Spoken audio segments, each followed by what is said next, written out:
Hi, welcome back. I'm certainly glad you could join us today. Today is the last show of the 24th series, so I thought today we'd just do something that's really nice. Let's start out and have run all the colors across the screen that you need to paint along with us. While they're doing that, let me show you what I got up here. Today I have my standard old pre-stretched canvas, and I've covered the entire canvas with black gesso and allowed that to dry completely. On top of that, after the gesso was dry, I've added a very, very thin coat of liquid clear, and then I've taken a paper towel and wiped off all the excess.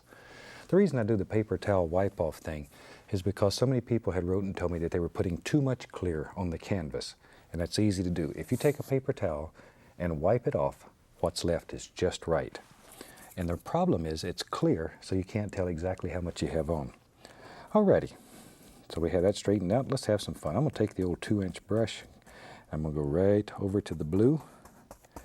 Get a little phthalo blue and white mixed together. We just mix it right on the brush. That's fine. And let's go up here in the sky. Maybe in our world today, we'll just start right up in here with a little touch of that phthalo blue and white. And just begin bouncing in a little bit of color here and there. Just wherever you'd like to have it. There.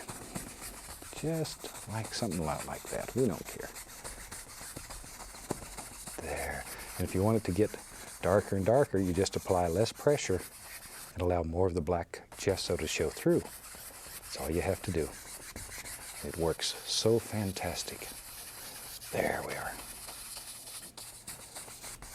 I just want a little hint of blue up in the sky. Maybe let's do a little winter scene today. What the heck? What the heck? The last one, maybe we'll do a little winter scene. It's a little different, a lot of fun. All right. That's about all I'm going to put up there for blue. Then we'll wash the brush. Shake it off. And just beat the devil out of it. Okay. Shoot, that works so good. Let's just keep using that old 2-inch brush.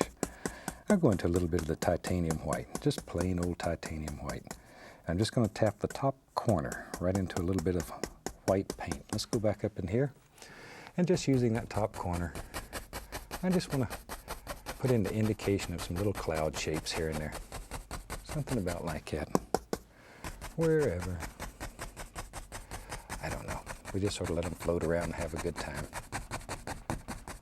There. The more you tap, the more it's going to pick up the blue and everything that's underneath. And it'll get lighter and lighter and lighter. Or less and less paint. I'm sorry, it won't get lighter. It actually gets darker. But there's less and less paint. Okay, maybe something about like that. This is the easiest way I've found to make little fluffy clouds, and I've used it throughout this series. There. All right. Now then, I'm going to go back to the old 2-inch brush. I have another one here that's nice and clean, and I'm going to sort of tickle it just a little bit, just enough to stir it up a little bit. Not much. Not much. Little tiny, tiny X's. There. And we can fluff it a little bit. Barely, barely grazing the canvas. I just can't tell you what a light touch that is. See there? But that easy, you can make a happy little cloud. And maybe this little cloud has a friend right here. Has a little friend lives right here with him. Just sort of floats around and has a good time. Clouds may be one of the freest things in nature. There we go. Something, oh, I don't know, like that. It's up to you. In your world, you put as many or as few little clouds as you want. Turn the brush sort of to change the shapes. Let it just disappear right off over in here. Wherever. And back to the other brush that's clean and dry. So I'm using two 2-inch brushes here. Just one of them has paint on it, the other one's very clean. Very lightly. Give it a little fluff and barely graze the canvas. But isn't that a fantastic, easy little way of making some very effective little clouds? And you can do it. You can do it. Maybe down in here, take a little of that. Maybe I'll just put a little of that bluish color. Maybe we'll put some dark clouds on top of that. Why not? Show you how to do some nice little dark clouds. All right. Okay, let me wash the old brush again. I just like to wash the brush. There. Okay, let's make a mixture of, we'll use some black, I'll put a little Prussian blue and alizarin crimson. So we have black, blue, and crimson. There we go. Let me wipe off the old knife here. There. Now, I'll just use the same old brush. Tap a little color in the same way. Now we have to make some big decisions. I want some big old mean looking clouds up here in the sky. Big old mean ones. Maybe there's a snowstorm coming. There. Just drop these in. Ooh. See, the black gesso allows you to do this extremely quick. Takes very little color. Maybe they just sort of float all down in here, and you can bring them right out across these to push those light ones back. Sometimes when there's a big storm coming, it'll be very dark, very close in, but you can look through and see, you can see the good times right back here. There we go. And that's what we're going to try to accomplish here.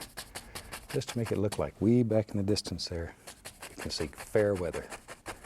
It may be up here where we live, is the storms are coming. Storms are coming. There we go. Something right along in here. And all we're doing is just tapping on a few little basic shapes. That's all I'm looking for right now. No detail, just very basic little shapes. Back to our clean brush. I'm just varying back and forth between dirty brush, clean brush. Using just the top corner, very gently, I'm going to stir these up. Just want to blend them so you can see a little light through them. Don't want them solid black. There. Every once in a while, you'll hear me beat the brush. That's just to remove excess paint. There. Boy, this is going to be a mean old sky. See it coming now. There. Just knocking off the paint, because you will pick up a little paint off here. Okay. Just barely touching the canvas though. There we go. And you can blend this to any degree of softness that you want. I don't want this one to get too soft though, because if you blend it together too much, you're going to lose that effect that there's a big old storm coming. You can tap it to blend too. Either way. If you have a lot of time, you can sit and tap it like this until you can create some of the most gorgeous shapes you've ever seen. There we go. All right. Very lightly now, we'll just blend the entire sky. Just blend it. But isn't that a neat way of making a ferocious sky? Oh my gosh, you know something's fixing to happen there. And it's very, very simple when you do it this way. The black gesso on the canvas and the little bit of liquid clear really makes your life, your painting life at least, much, much easier. Now then, I just take another old, well, here's one that's dirty. We'll just keep using it. I'm going to make some brown. And for that, I'm going to use alizarin crimson and sap green in about equal parts. As I've mentioned on some of the other shows in this series, you can take this to the red side or the green side. Usually I take it a little bit to the reddish side, but that's a personal preference. Strictly up to you. Strictly up to you. There. Maybe a little bit more red in there. Oh yeah, that's what we're looking for. Okay, wipe off the old knife here. And I'm just going to tap the old 2-inch brush right into that. Just the corner of the brush right there. There. Maybe there's some little trees back here in the background. Okay. All we do, I'm just going to take the top corner of the brush and tap in some little basic shapes way back in here. There they come. A little more color. There. Wherever you think they should be. That's exactly where they should be. I'm not looking for a lot of detail. It's too far away. I don't want detail yet. We'll have a lot of detail in the foreground, but right back here, just want the indication of some happy little trees that live back in there. And maybe I'm going back to some alizarin crimson, a little black, and Prussian or phthalo blue. It doesn't make any difference, whichever one you happen to have. I'm just going to tap the brush in like that. I'm going to have a little footy hill back here. A little foothill lives right here.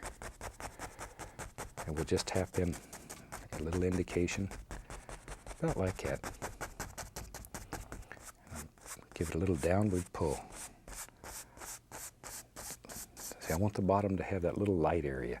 And on the top, I'm going to lift slightly upward, so it looks like little trees far, far away. And you could probably just do it like that, up and down, create the same effect. But just tiny little short strokes. Tiny little short strokes. I'm going to add a little more of the phthalo blue to that color. Same color. Same color. But I wanted a little bit more to the bluish side.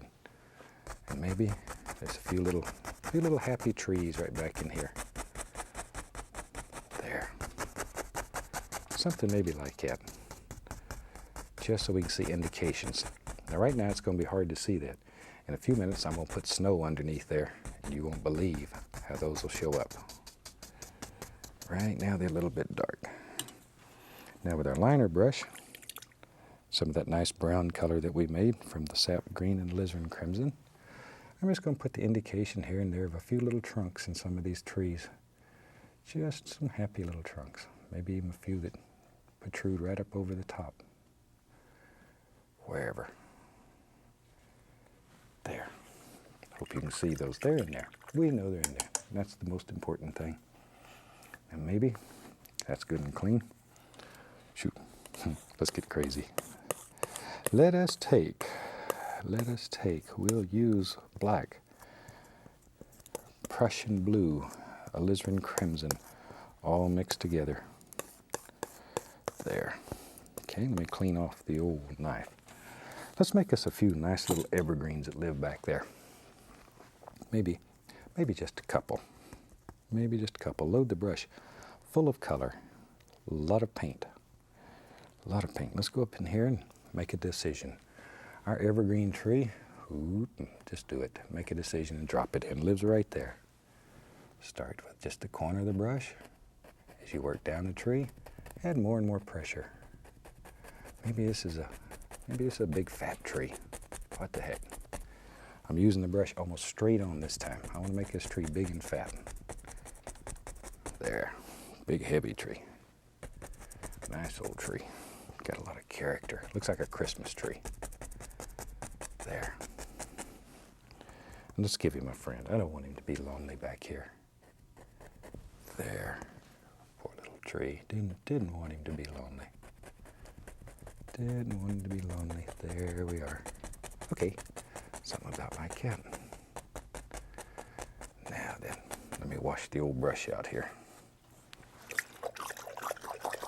We just wash this brush also with odorless thinner and then wipe it on a paper towel to clean it. That's all there is to it.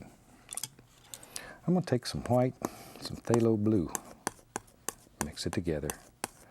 Make a nice, put a little more white right there. Yeah, something like that. Now, we'll take the fan brush and dip it into the liquid clear. Dipped it right in the clear. So this is quite a thin paint now. But the big thing is the clear will make it react different on the canvas. It'll look different. Let's go up in here. Let's come right along in here and put some nice, look at that. See, let it bend downward. Put some beautiful little snow-covered branches out here on this tree. Darker, darker, darker toward the base, as always. As always. Now, back in the background, a little more of the clear. I don't want this tree in the background to be as bright. Don't want you to notice it as much. Just want you to know it's there. So I'm using a darker color and much less. Now you know he's back there and you can see him. But hopefully he didn't stand out and grab all the attention. Because they'll do that. But the liquid clear is fantastic when you want to really highlight something where you make an effect like that. It works extremely well. Okay. Take off any excess paint because we're going to go right in there. We'll just use this old 2-inch brush. What the heck? Let's go into titanium white. And we'll load quite a bit, just like we were loading it to a chisel edge. Just like we was loading it to a chisel edge. Let's go up in here. Got to make a big decision. Where does the snow lay? I think right into this tree. Pull right across. Just like that. Just like that. And because the little bit of clear is on there, that'll slide just like glass. If this was dry canvas, you'd have a hard time making that paint slide on there.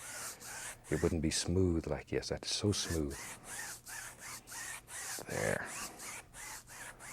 And look how it stands out against that dark color. Shoot. I got to play a little bit more. I'm going to take a little bit of brown, a little white in it, reach over here, get some paint thinner. I'll make it real thin. So I have just brown, and a little white with paint thinner. Then I'll make another little pile here that's just basically white with at least a little bit of, excuse me, let me get a little touch of the paint thinner in that too. I want both of these colors to be very, very thin. There. Now then, we'll take our liner brush and we'll go through this color first. Load it full. Then I'll go through this one and just get color on one side. Maybe there's a nice tree that lives here and we can do both sides of the tree at one time. We got the light side and the dark side at one stroke. Put a few little limbs on him, not many. Not many. Something maybe like that. Load it again. And maybe we got another little tree. Lives right there. That's his friend. That's his friend. We'll put a few little arms on him. There. All right.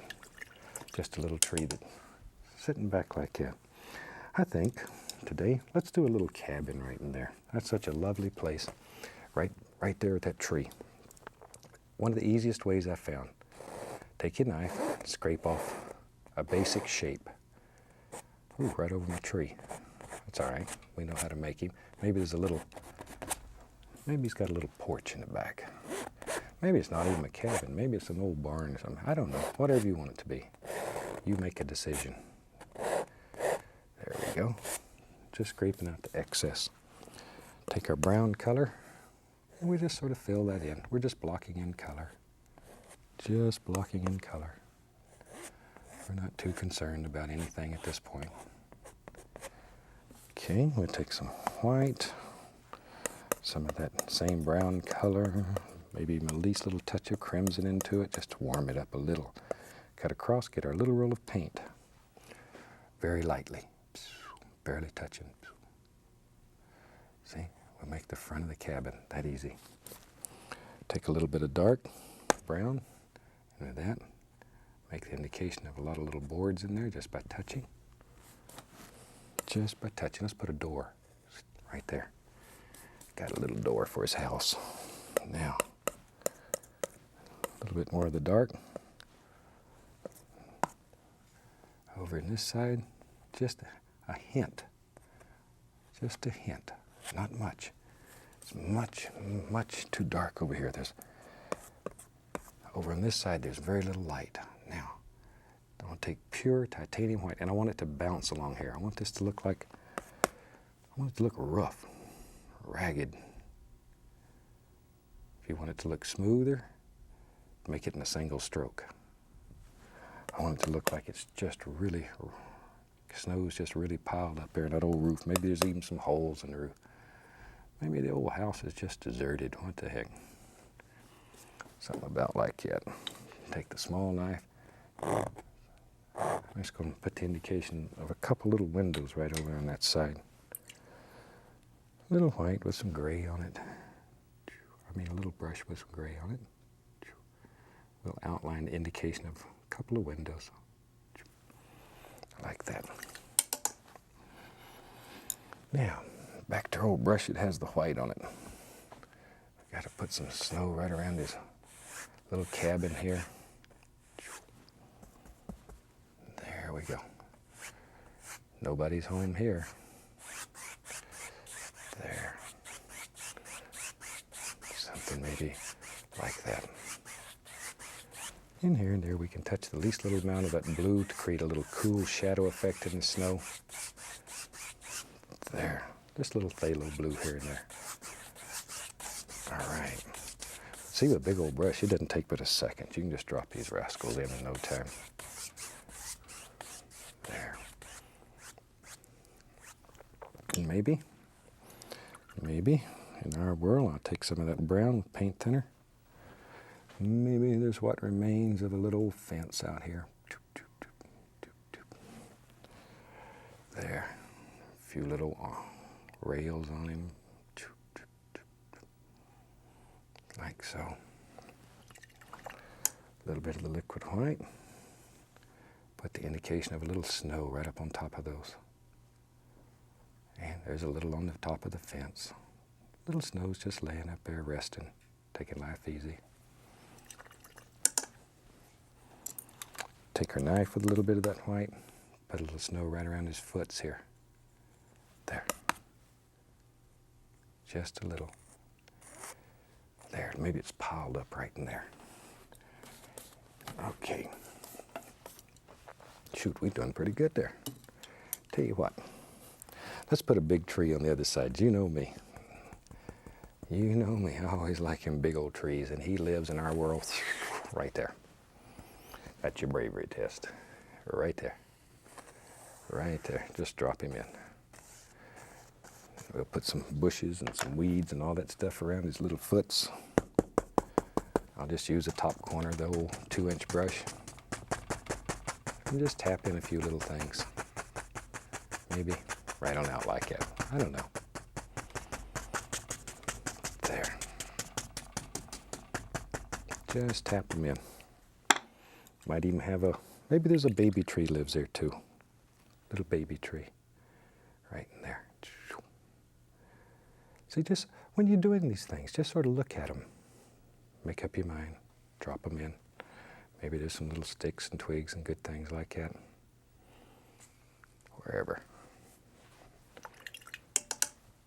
As I mentioned, this is the last show of the 24th series. I really hope you've enjoyed this series. And I also mentioned in one of the earlier series we're thinking about putting together a series because so many people have wrote and said, I haven't got to see all the shows, and there's over 300 shows, how can I see them, etc., etc. We're putting together a series now we're going to call The Best of the Joy of Painting. And I've went through and picked out my favorite paintings from the last couple of hundred shows. And we're going to put those together at random and create a whole new series called The Best of the Joy of Painting. So you can see the painting series from the time it started till today. If you'd like to see that, give your station a call. Tell them you're interested in it. I'm going to take a little brown and white, just barely touch this. Give it a little sideward pull. There. You know, and as we get close to the end of this old series, there's so many people I'd love to thank for making all this possible. And there isn't time to thank everybody. But there's so many special people. And I'd like to mention just a couple. My partners, Walt and Annette Kowalski. You know, Annette writes all of our books and puts them together. She's a fantastic artist in her own right. And my wife, Jane. A super, super lady that has believed in me for the last 24 series, and she's helped make all this possible. Jane, thank you very much for all you've done. I'm going to take some brown, some paint thinner, mix it together in a liner brush. Let's go up here and put some limbs on here. And the people here at the station, here at WIPB in good old Muncie, Indiana, they're one of the finest group of people I have ever known. I talk about the mean old director, but she's not really all that mean. Well, maybe she is. But very nice lady, and she's made all this possible. Her talents are in every show. And there's a couple of people here that have been here since the very beginning. Richard Collins, Jerry Morton, they've been with us. And I'd like to publicly thank all of you for a fantastic, fantastic job. And maybe most important, they've become my friends. There, just put all kinds of little limbs here. There we go. And I wish there was time to tell everybody thank you personally. But there's not. But you know who you are, and you know that I care. There we go. Okay, tell you what, let's get crazy here. Find my brush. Go right up in here. I'm gonna put a little snow right underneath that. Choom. And it doesn't matter if it picks up a little of that, it makes it look like little shadows. And maybe there's even a little remaining part of a fence right there that was there one day. Still a couple old things across there. Put a little highlight on him. Just a touch like so. And with that, put a little snow under him. I think we have a finished painting and a finished series. And from all of us here, I'd love to wish you happy painting. I look forward to seeing you again. Take care, my friend, and God bless.